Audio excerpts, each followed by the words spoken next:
Yeah. What I notice is it's hard to get a deltoid pump, you know, even with a lot of like lateral raises or whatever. But every time I would train chest or shoulders, your deltoids, you could see all the 3 heads in your deltoid. Oh, everything would just blow up. It just causes blood and glycogen and energy, if you will. The pumps were just wild. Yeah.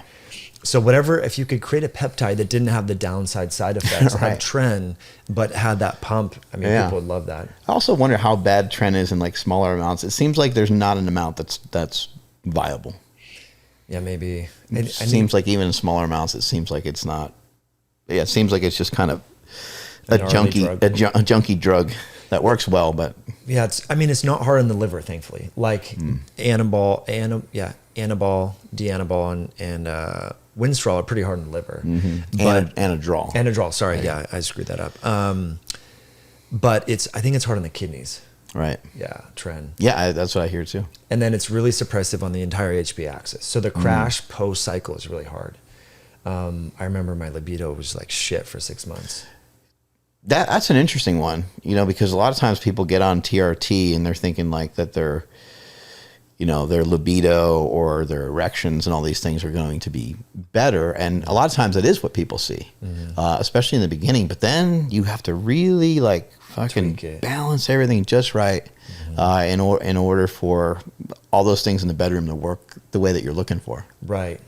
I've heard that from a lot of guys that are on TRT long term, that their libido isn't as like initially, because you have endogenous production and exogenous, so you're like your partner can't keep up with you, right? Like you're a machine. But then over time there is a little lull there.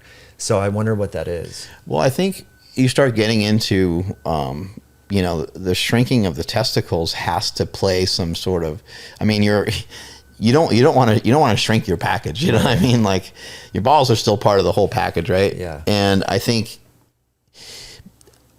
there's something super interesting about, you know, utilizing a hormone like that and getting yourself sort of like, I would call it like oversexed. Like that's not really a great place to be.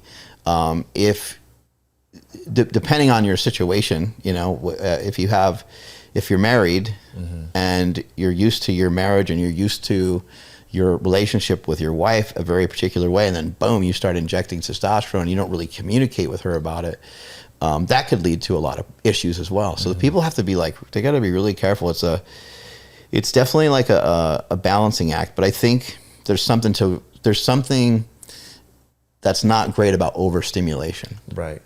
You're overstimulating that area, you're overstimulating those tissues, basically from your penis to your butthole.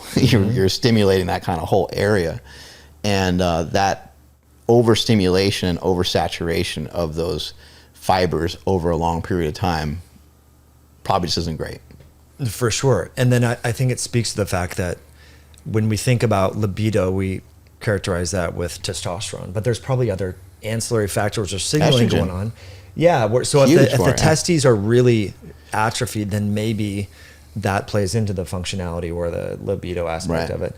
But DHEA, have you dove into DHEA? This is maybe the adrenal glands. People don't really think about it in its anabolic effects, but it's an over the counter. Yeah. Do you take that? I haven't taken it like religiously. It gets like recommended to me a lot of times in coordination with like my blood work, and sometimes I forget if it's progesterone or pregnenolone, like one of those other ones gets suggested to me sometimes.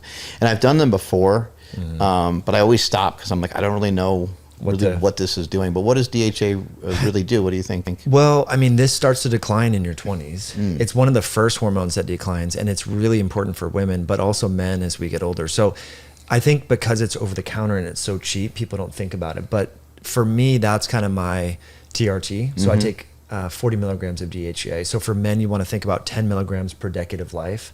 So you closer to 50 at night, and it can antagonize cortisol. So it can help with sleep issues and all that. Cortisol is the only hormone that doesn't decline with age.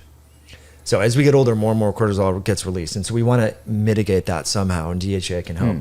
But yeah, I just think it's, especially if you're supporting testosterone, you should probably support DHEA. I think stuff like that's super fascinating because, so a natural guy, it sounds like they should definitely take it. For sure. For a guy that's utilizing some, hormone replacement and so forth, it kind of sounds like they should probably take it as well Yeah. to help balance everything back out again. Exactly. And I think I may have told you about my brother's utilizing borax, which is like this Yeah. cleaning agent. People used to like clean their hats and stuff like that, which sounds bizarre.